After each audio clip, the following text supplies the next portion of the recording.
Wolverines, are you ready?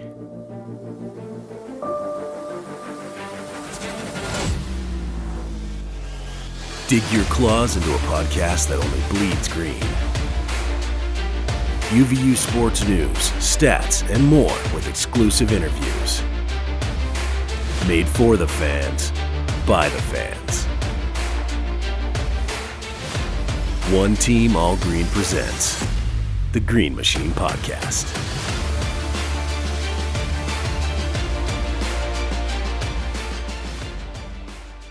Hey everybody, it's another Tuesday afternoon, evening. We're here with my guys, Micah and Tyler, on another episode of the Green Machine Podcast. Tonight, we're going to reminisce a little bit again. We love doing that. Have some stories to tell from the 2016-17 men's basketball season, including a huge win in November in a place that nobody thought they would ever win. But first, I'd like to give a shout-out to my guys, Brig Berthold and Brad Cornell on the Baseball Together podcast. Got my shirt supporting them. Briggs' wife, Tiffany, is dealing with cancer and is in the hospital, and they're separated right now. And just want to know that we love you guys. We hope and pray that everything goes well. If you want, you can check out their website, 9plusus.com. That's NINE plus US.com to purchase merchandise for their podcast, for the website. Great baseball podcast. You know, if you ever check it out on YouTube, Baseball Together podcast. So just want to give a shout out to them. But guys, let's talk about this 2016-17 season, and maybe let's talk about one of the biggest games that sticks out to you from that schedule. Oh, without a doubt. You cannot have this season bring up this season without mentioning, I think it was November 26th, 2016. I think it might have been a Thursday night. I think it was a Thursday night. No, it was a Saturday night. It was Saturday night. But Utah Valley goes into the Marriott Center and just lays a whooping on that other school in the Valley, BYU. It was such a fantastic game. I think, yeah, and if anyone's upset that we're talking about this game again, get lost because I don't know. I think UVU is just kind of really just coming into Division I basketball. People don't really understand how junior or how not. It's little brother status, basically. Yeah. I mean, it really is green. I mean, we're talking 10 years. You're basically a D1 program for 10 years. To walk into, as much as I hate to say it, a basketball arena with a lot of history. BYU basketball is well respected and they've been playing forever. And when you say Utah, you think of the Utes or you think of BYU. And so to get a win in that environment, it's really huge. I'll always remember sitting next to my friend and him getting hit in the head, with a bottle. Somebody hucked at the back of our heads because we were being too loud, or yelled at by moms holding babies. And, it was just a great night. I think there's two things that stand out the most about that game. One, Isaac's response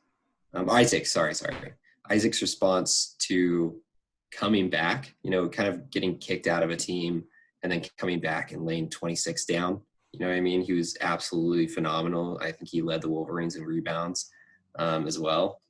So that one, and then the infamous bank shot from Brandon to send it into the second half to put us up by 2.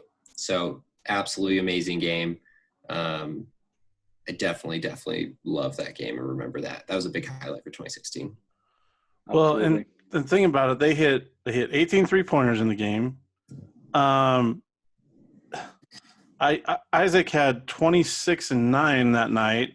And like you said, coming back, he was told not to shoot 3-pointers at BYU. That wasn't going to be his role. And bam, he hits back-to-back 3-pointers right in front of Dave Rose. It was like, oh, yeah, this guy can shoot. So I have to be honest with you guys. I wasn't there that night. I wasn't in the Marriott Center. So we remember. I know. And it depresses me because, I wanted to be there. So I was covering Utah State football as well for KSL.com. And because Sean Walker covers BYU sports for KSL.com, I was given the choice. I either chose to go to the basketball game or, that night Utah State was playing at BYU. So I had to choose. Well, I figured, and this is my bad, I figured that BYU was just going to, win big again, and that was going to be that. So I apologize to all my Wolverine fans. It just, after what happened the year before, I wasn't quite sure that I'm in the Lavelle Edwards Stadium press box, and all of a sudden I turn on the game to listen to Jim McCullough, and I'm hearing, oh, yeah, Utah Valley leads by this many. Utah Valley leads by this many. And it's like, is this really happening? And I'm kind of slowly pumping my fist, sitting among all the, other BYU beat writers and Utah State people. And Utah State people were, cheering on the Wolverines as well. So it was I couldn't scream and yell once the final score came on, but it was funny to listen to the writers coming into the box from the basketball game, just talking about how Utah Valley did this and how they did that. And I don't know, that was a pretty proud Wolverine moment sitting in that press box that night. An honest confession for me too. I wasn't at the game either. I was actually up in Logan because we had been up there for Thanksgiving break. And that night in particular, I had fallen pretty sick actually. And I remember kind of the same thing, having the same mentality as Kyle and thinking we don't stand a chance. I didn't think that we did. And just a quick little stat that I think you Wolverine fans will appreciate. When UVU went and played BYU in 2015, the Wolverines scored 54 points in total the whole game. In the first half of the game in 2016, they scored 54 points in the first half.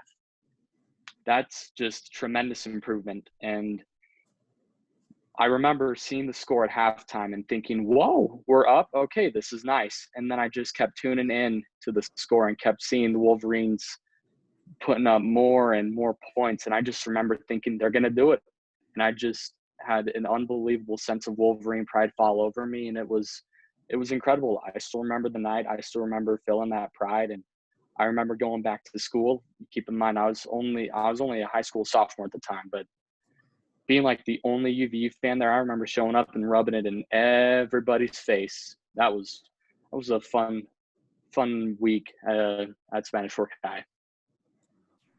Well, something people don't realize, Utah Valley scored 60 points in the second half.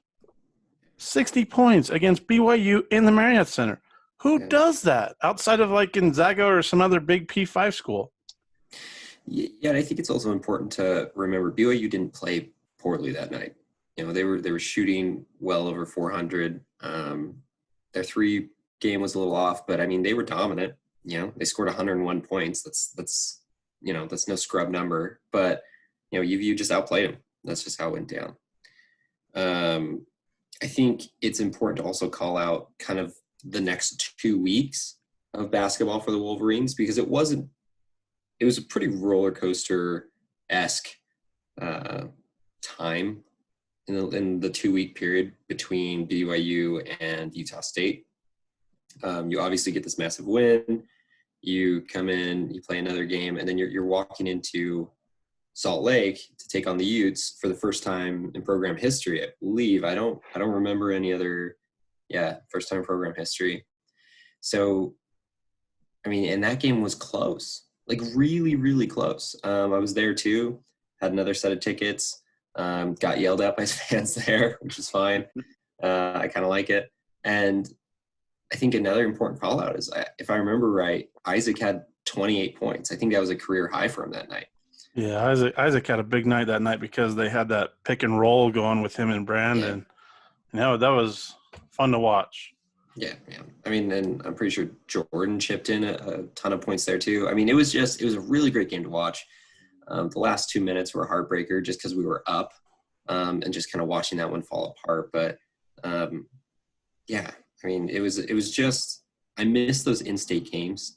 It breaks your heart when you see a team like the U not want to play again. I understand the mentality that you don't want to lose to us. And so if you want to be afraid, you don't have to play us. It's not a big deal. You can be scared. If that's how you want to run your team, I'm not your coach. I just have nothing positive to say about that. I get the idea, but when it's an in-state rivalry, I understand if it's you don't want to schedule a team that's a threat that's from out of state. I kind of get it, but these in-state games bring fans, they bring rivalries, they bring competition, recruiting, and on the floor. I mean, there's a lot that goes into this, and so if a team that you've historically always thought you could just destroy shows up and plays you well, why are you afraid? You know what I mean? Get better. get better and keep winning, or just let us play you. I don't know. I got a lot of emotions about that one. I think it's funny, Micah, that you're talking about how the Utes won't play in-state games. You know, they announced a few weeks ago that they're putting down curtains in their whole upper row, so they're cutting off like 8,000 seats. You know, why don't you play those in-state games and fill those seats? Well, you know, let's what's be the harm? Let's be honest. That might be minimizing how many people are in the stadium, though. So that could be it too. But I agree with you. Like in-state games, they draw in the biggest crowds. You think about Utah Valley when they played Utah State and BYU at UCCU Center. Packs out. And the BYU UVU game, when they play at the Marriott Center, it's one of the top 3 attended games for BYU that season. So don't tell me that ththese in-state games don't matter. And one of my friends wanted to argue, I think it was my brother actually wanted to argue that, well, because it's right there, so many UVU people are going to – the thing is, that's the Marriott Center is still filled with 15,000, 16,000 BYU fans. Yeah. So, like, why wouldn't you play that game? It makes sense. I mean, in-state games are huge. Think about Southern Utah last year when Utah Valley went down and played them. That place was rocking. Crowd. Yeah. Massive crowd. You know, and the Burns Center when Utah Valley goes down there, or when Southern Utah goes down to St. George to play Dixie State, that place is going to be rocking. Yeah. I love in-state games, and then you get bragging rights for a year like Utah Valley did. I mean, that's what we love to see. I don't know. I think there's a weird and kudos to the Utes for signing to play us this year. It's great. There was a lot that went into the non-re-signing for 4 years. But still one of my favorite memories is when they were doing chants in the Marriott Center this last year where we lost. It was a good game, but we lost. And there was a UVU section up in the top corner because that's where you put posing fans, right? And they were, I promise you, they were louder than the BYU faithful. It was crazy. It's just this little block of super, super passionate, like, freshmen and sophomores, right?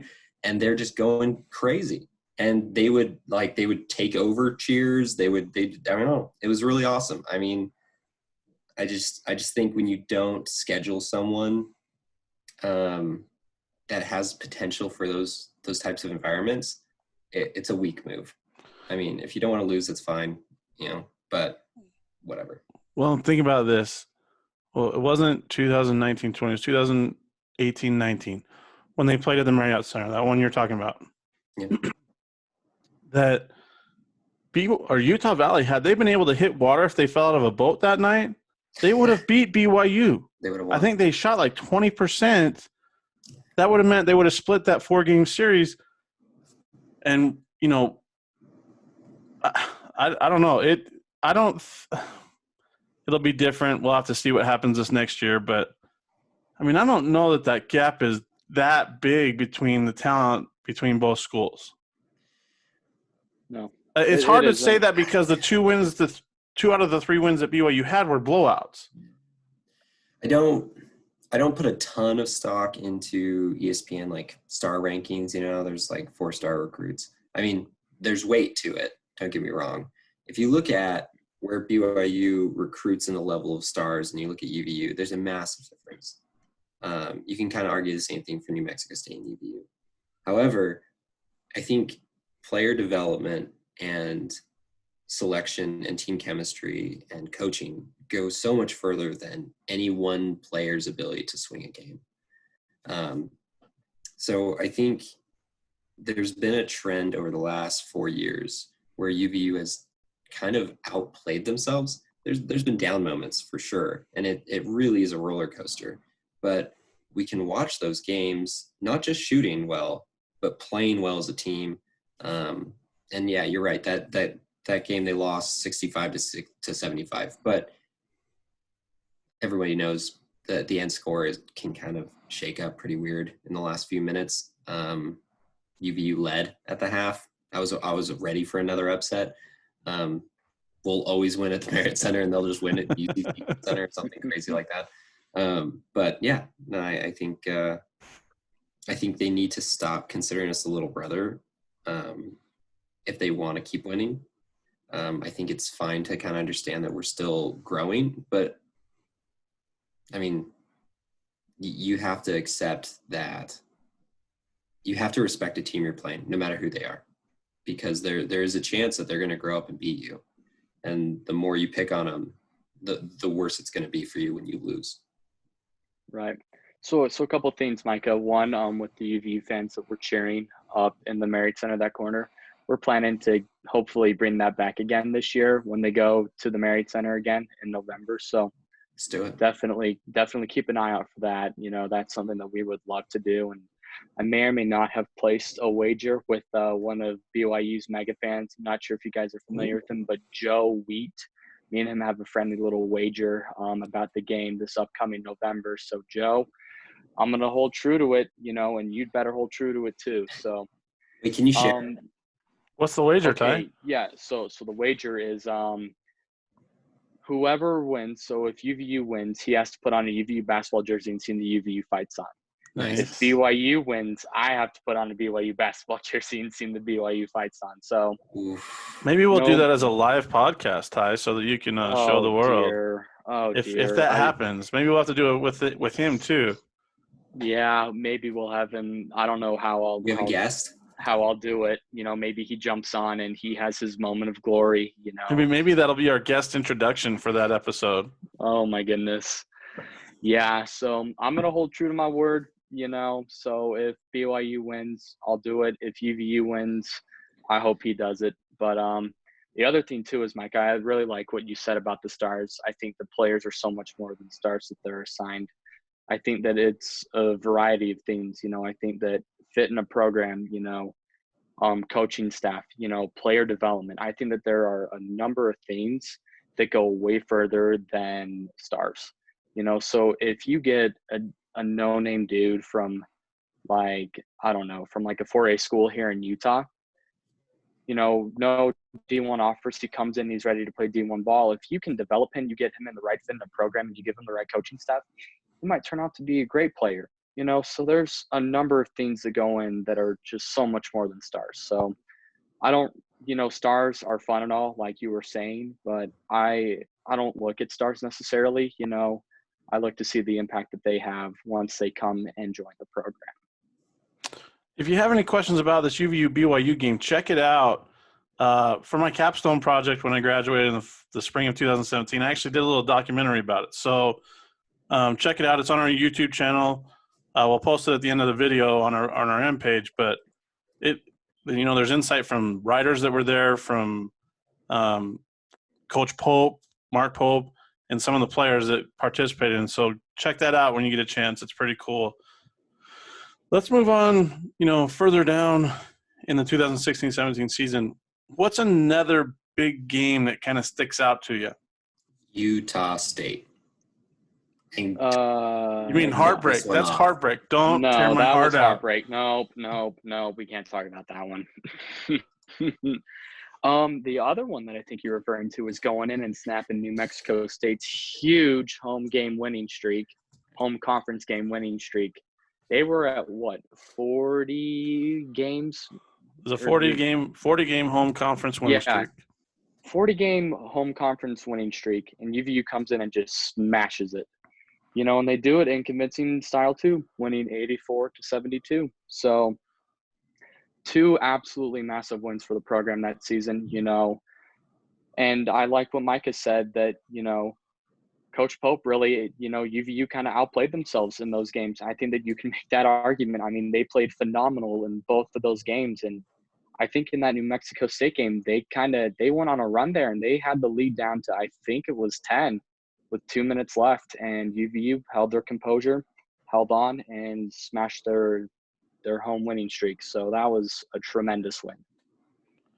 Micah, tell us about the change that Pope had made prior to that game. And, I mean, it kind of shocked a lot of us, but it seemed to make a huge difference at that point because UVU went on and won like 6 or 7 games in a row after that. Yeah, and I'm going to acknowledge this, but I want to talk about it, but I also want to talk about it. There was a little bit of a starting roster switch up. And I don't think, and anyone who kind of tuned into these games knows what I'm talking about, but I don't think it was done based on talent or ability or there's any kind of hidden agenda. I think it really was just, let's shake things up, right? Let's start a little different. Let's change things. Let's tweak things. Pope was really good at kind of breaking the mold. So in that game, Hayden Skank started over Brandon Randolph. And Skank had a great start. He's got 4 points, all made on free throws.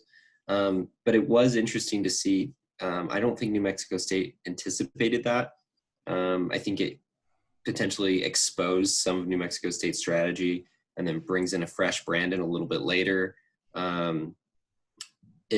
Regardless, they went on to win they won the next 2 regular season games and then they won the next tournament game. Won 4 in a row at that point. Yeah. Yeah. And that win streak was huge. 40 games at home in conference.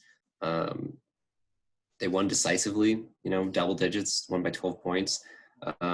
So I thought that was pretty interesting. You don't see it very often. Usually if you earn your minutes, you're your starter, right? But I think the lack of egos on that team was really huge. And Hayden is just a workhorse. If you've ever watched him, he's like a miniature Dennis Rodman. He just jumps for every ball. He's scrappy. He was working for everything. So I think it was cool to kind of see the switch up, and obviously it did something. So there was actually another starting lineup change as well. Pope went with the 3-guard system in this game because traditionally he would start Kenneth Ogby as well at the 3. And he went with a 3-guard lineup and Jordan Poydras, Hayden Skank, and Connor Toulson. He took out a traditional 3 in Kenneth Ogby and put in a 3-guard lineup and then had his 2 forwards in Zach Nelson and Isaac Nielsen. So, it was kind of a bold move, for Pope and certainly breaking the mold, like you said, Micah, but it was one that paid off. It threw off New Mexico State's prep, and then you've got 2 really good players who went on to become professional players over in Europe, and Brandon Randolph and Kenneth Ogby off the bench. So it was, it was a shift for sure. And I'm sure that it might have been a tough pill for Kenneth Ogby and Brandon Randolph to swallow, but it paid off, because I'm sure at the end of the game, they said, Coach, or I'm sure that they went up to Coach Pope and said, hey, we're glad that you decided to change things up and we got the win, because that was a tremendous win for the program at that time. Go ahead. I'm not sure how it all went down, but I do know this, at least from talking to KO and Brandon. Again, I go back to the lack of ego. Like, those guys wanted to win, bottom line, and they were plugged into a system and they were willing to play whatever they needed to play and sacrifice wherever they needed to sacrifice. That was a really great team. It's a fun team to watch. Big shout out to Ivory Young. Trey dropped 16 points that night. So, him and KO, I think both had 16 points. And, just ice in their veins. But it's a great game. It'll be interesting to see if Madsen kind of adopts that with such a new roster. I don't want to get into this season too much right now, but kind of what the switch-ups will look like with so many new faces. So something to think about, how we talked about Brandon Randolph and Kenneth Ogby coming off the bench that night. Yeah. Those 2 combined to score the final 15 UVU points of that game. They hit free throws, hit a couple big back-to-back 3-pointers at one point. So, it might have affected them initially, but those 2 guys finished that game strong, so that their focus was still there regardless of the, starting lineup change. And it, like you said, they won the next 3, including the WAC quarterfinal game against Seattle. I mean, And it we was know just what comes next. Well, we're going to talk about the little heartbreakers now because we got to go back to Utah State. But I mean, that was a depressing game to watch because the UCCU Center was rocking that night. That was Utah amazing. State brought their fans. Utah Valley's fans were there. Oh, it was just heartbreak how it ended. Yeah. It was a tremendous game. It really was. Utah State fans and UVU fans were going back and forth the whole night. They had the upper rows backed out in the UCCU. I mean, it was a packed house, and it was an unbelievably great game. And it's like the peak of in-state games. It went to overtime. Place was packed. It was loud. It was rowdy. I mean, that's just the peak of an in-state game. And those in-state games are so incredibly fun to be played. To go back to your point, Micah, so fun. And the way it ended, it's kind of lame. I'll admit it, but it was a great game nonetheless. A heartbreaker to be for sure. So. Well, it's just heartbreaking because Utah Valley hasn't beaten Utah State in 13 tries ever. They haven't ever beat Utah State. It's the And weird they had a streak. Had a 1 point lead. 1 point lead on a Connor Toolson layup with 7 seconds to play. Yeah. And then I remember it right. Brandon Randolph had a foul, right? with 1 second to play, yeah. Oh, Tough. Remember, I was sitting there, so it was on the east or west side of the UCCU Center. They were going south, so I was right next to the student section. It's pretty ticky tacky. I mean, I don't want to be a BYU fan here, but it was pretty ticky tacky, and the refs really screwed us on this one. But it is what it is. They've earned 13 games straight, which is why I wanted to keep in-state games going. Records are meant to be broken, games are meant to be won and lost. I'm trying to remember the head coach of Utah State at that time. Was it Tim? It was Tim Duryea. yeah, Tim Duryea. I do remember there was an interview where he kind of talks about scheduling in-state games and kind of some aversion to that. I didn't agree with it. I thought it was kind of a weak move, as we all know. I don't like people who don't schedule in-state games. But I mean, there's a reason he's not there. And there's a reason that the new coach is just killing right now. Sorry, all Utah State fans. If any Utah State fans are watching this, and they want to talk about Craig Smith, phenomenal coach. Listen, believe me on this. Every Utah State fan is totally happy that Craig Smith is there over Tim Duryea. There is not one who is like this in Duryea. I promise you that. All right. But heartbreaker game. Yeah. It's a heartbreaker because it's not just a buzzer beater. It's you just like slowly watch yourself die. You know what I mean? That was the worst part, is watching Shane Rector shoot those 2 free throws. Because once you hit the first one, you're like, he's got the next one. Yeah. Yep. You're just like, we're not going to OT. Again, right? So that was the worst part of that game, is watching him hit those with 1 second left and realizing we just lost. Again. I mean, if I would have told you guys, before the season, hey, UVU is going to beat BYU, but not Utah State, would you guys have believed me? Like, honestly, if I would have said that, would you guys believe me? Yeah, right? That shows you how crazy it is, because that wasn't Utah State's greatest season that year. They struggled a little bit, and BYU, I think, kind of bounced back and had a better season. But, I mean, that's crazy that UVU went in and beat, BYU in the Marriott Center and just couldn't quite get the deal done with Utah State at home. So It's crazy how in-state games go like that. That's the fun of it. Schedule. Yeah. And that's – I love that. That's what, Coach Madsen, Coach Jackson, Okeson, and Coach Phillips. And Coach Phillips, sorry. I love what they're doing. They're stacking it with in-state games. I mean, Dixie's inevitable, but it's great. SUU, BYU, Utah. I mean, just stack it. Let's go to as many as we can, because the more you play in-state, rising tides, raise all ships, right? Like we can all get better. We can all sharpen up.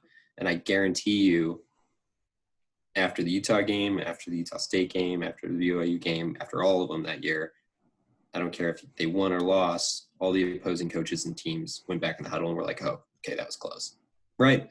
Or, hey, like, we need to figure something, because you can't – you have to go into every game like you could lose.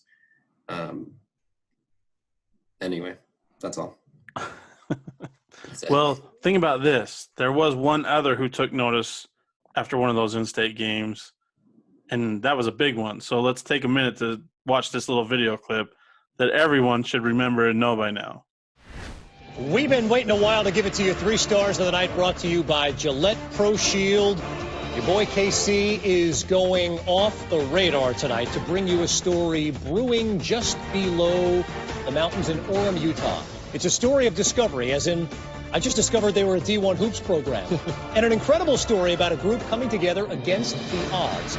Utah Valley University beat BYU today, 114-101. Wolverines banged home 18 threes. They scored the most points by an opponent ever in BYU's home gym and beat the Cougars for the first time in school history. By the way, BYU won last year's game by 31. Utah Valley has 13 new players on its roster and a new coach, former BYU assistant and NBA journeyman Mark Pope. All this just 3 nights after the Wolverines rallied from 27 down against Denver to complete one of the biggest comebacks in D1 history and the biggest in program history. I don't know about you, but I'm jumping on the bandwagon while there's still room. The Utah Valley Wolverines. My star of the night. Butchie's star and America's star when Sports Center continues. I mean, how cool was it that Kevin Connors, like, he didn't even know Utah Valley until they beat BYU. And now he's one of their bigger advocates for them and for mid-majors as a whole. Exactly. I love what he said in his clip. You know, he had to do his research because he had no idea who Utah Valley was. And when he joined our podcast a few weeks ago, which, by the way, if you haven't watched it, I'm going to recommend that you do because it was incredible getting to chat with him. But he said in there that this was something that he thought was tremendous for little Utah Valley, you know, going into BYU, smacking down 114 points on him and dropping 18 3-pointers. He said that had to have been one of the biggest things in program history for UVU. And sure enough, he was right. That's one of the most historic wins that our basketball program has ever had. So I think that, you know, it's crazy that he went with it. He saw it. He did his research, and he gave us the star of the night. That's so cool to me. Okay, now we got to talk about one last game. Unfortunately, I know that it hurts because I was sitting on my couch watching it, going crazy, and my wife was just laughing at my reactions to everything that happened because I was on the edge of my seat the whole time. I wasn't down in Las Vegas for it, but that WAC semifinal game against, you know, the WAC regular season champ CSU Bakersfield, like, that was intense. I don't know if you guys watched it or were there or what, but I think it went to 4 overtimes. Is that right? Yeah, 4 overtimes. I was at a high school event that our high school puts on every year, and believe it or not, my phone actually ran out of data, and the Wi-Fi there was so crappy because there was like 5,000 other students there at this event. And so, like, I just kept scrolling for updates and kept, you know, just trying to get them. And for like an hour there when all those overtimes were being played, I was so, like, just uneasy. I was just on the edge of my seat at this event. And when I saw that it went final, I was pretty sad. I was pretty sad. It was a tough one to swallow. It's particularly tough because not just losing the game, but there was a lot of opportunities that might have got missed, right? Ivory Young is still one of my favorite UVU players of all time. Absolutely loved watching that kid. I mean, he's probably older than me, but I call him kid, right? But, I mean, he can shoot the lights out. And a few things didn't go his way. I think he led the Wolverines with 15 points, I remember. You know, he had a great game. He had a great season. He's playing professionally and killing it in Australia. But I think the last play of the night for us was a missed shot. and that's okay. But I think the biggest heartbreak was just kind of seeing how much it affected him. I mean, he definitely looked like there was a lot of weight there, if I remember that. I mean, that's just what I remember from that night. But yeah, it was a sad one because I think we had a real shot. But Well, it was the first 4 overtime game in the WAC tournament in 34 years. So that's how epic that was. And CSU Bakersfield, if you remember right, the next night they went on to beat New Mexico State on that last-second shot to earn the bid to the NCAA tournament. So that one hurts a little bit. I mean, there were chances. I think they had 3 different possessions in the last 10 seconds to play. So, we just couldn't get a shot to go. And like I said, I was on the edge of my seat the entire time because I wanted that upset to happen. And it was there. It was ripe. And unfortunately, it's like Mark Pope said in his post-game quote. He said, this game is a beautiful game because most of the time it's really honest.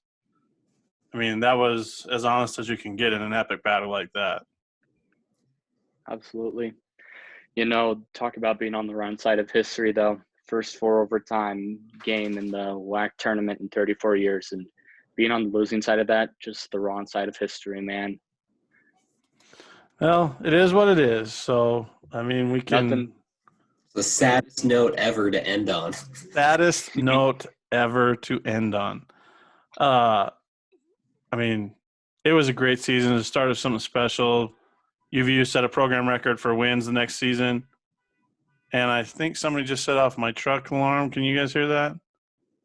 No. Oh, now it's off. Anyway, sorry, I had to interrupt you with that, little segment. That's what we do when we record these things from our bedrooms and our windows are right here. Anyways, but I mean, like you said, they went and won 23 games the next year and then set a program record with 25 the year after that. I mean, it has to start somewhere. And that's where it started, was with a big win here and a big win there and some heartbreaking losses that you can learn from. And hopefully that's what this next year, 2020-21, brings, is guys that have learned from difficulties they had last year and can be a little bit better. So any last thoughts, gentlemen, Absolutely. as we close up here? Really quickly, let's go out on a more brighter note. Who was your guys' MVP for that season? I just am curious to hear what you guys think. Super duper quickly. Ooh. That's tough. For the whole season? Yeah, whole season. Kyle, you might have to go before me. That's a tough one, Ty. You can't put that on us. I know. It's tough.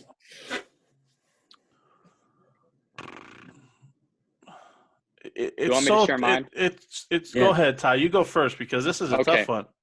Yeah, so I was looking at this before we started recording, and it's tough because you've got 5 guys who are essentially in that 10 to 12 point range. Connor Toulson was kind of Mr. Do-It-All for the Wolverines that year. But in all honesty, I'm giving my MVP to Jordan Poydras. Dude sat out the year before, came in as a senior, only had 1 year to play, and the dude gave his all, honestly. And, I've had a chance to interact with Jordan multiple times, and he's just such an incredible dude. And what he did in one season for the Wolverines was tremendous, So I give it to Jordan. I don't know who you guys are giving it to, but for me, it was Jordan Poydras. I think that was the first thing that came to my mind when you asked that question. It's hard not to for a guy that sat out a year, only had 1 year to play, and did kind of what he did during that time. I mean, it's hard not to say Jordan Poydras. I mean, and my dog's whining in the background again. I'm sorry, guys. We do these from our room, so there's a lot of stuff that goes on. So forgive us. One of these days we'll be recording somewhere else, and there won't be any distractions. And anyways, but Jordan Poydras. But, Trey Young and Brandon Randolph, who sat out a year, and Isaac, and I mean, all these guys had this huge impact on the UVU squad that it's hard to select just one from that team. Absolutely. I don't want to. I don't know. I'll start it this way. I think that roster has some of my favorite players of all time. KO, Jared Stutzman. I don't know if you guys remember Jared Stutzman, but Yep. I that's remember Stutz. awesome. Brandon Randolph, Isaac Nelson, Zach Nelson. If you guys remember 15-year UVU vet, Zach Nelson. That's what it felt like. Going into his, quadruple senior season. But the dude killed. I mean, I have a hard time picking anyone over Brandon. Just personally, I think Brandon Randolph, he took a really big gamble from Xavier.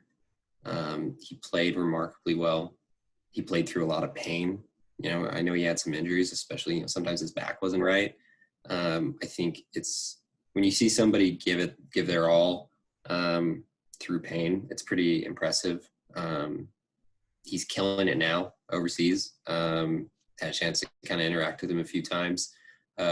Every time, always plug. I'm like, hey, just come back and play in the U.S.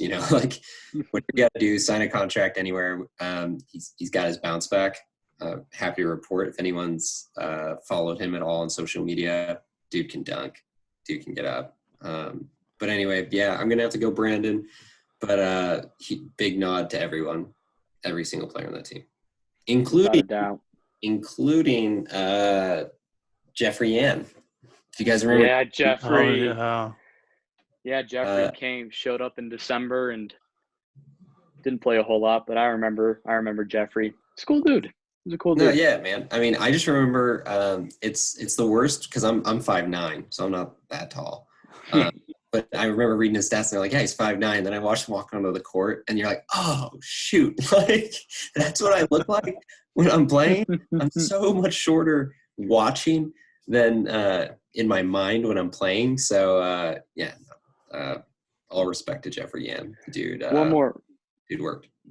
One more note with this team. There were 5 dudes who either played professional or have come close to playing professional basketball. Connor Toulson was drafted by the Salt Lake Stars in the G League, and I think he's still trying to make a G League comeback. Brandon Randolph went and played in Romania. Kenneth Ogby making a name for himself in Germany.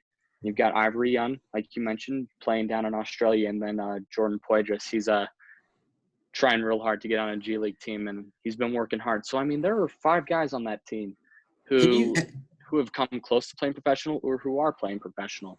Do you talk much with Jordan? Because, I mean, we're friends on Instagram. We talk every now and then. But I definitely remember a year and some change ago him posting that he was signing a contract. Yeah, I thought I saw that too. Yeah.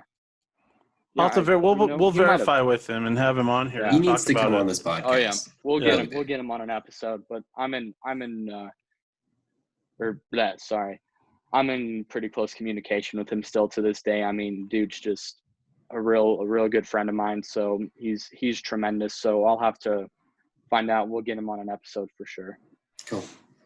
All right. Well, we're gonna, instead of Ty's regular sound off, we're gonna send you out with Jim McCulloch's call from that BYU game on November 26, 2016.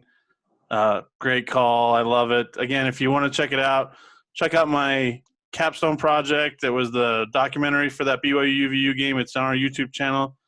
Check out the end of that New Mexico State win too, because it's there showing Kenneth Ogby and Brandon Randolph scoring the last 15 points. So shout out to 2016-17 and UVU basketball, and shout out to everyone else who follows the Wolverines. Follow us on YouTube, subscribe to our channel on YouTube, One Team All Green. All our social media platforms are One Team All Green as well. So follow us on Instagram, Facebook, Twitter. We're going to continue to bring you information. Guys, any last words before I play Jim McCulloch's famous call on UVU beating BYU?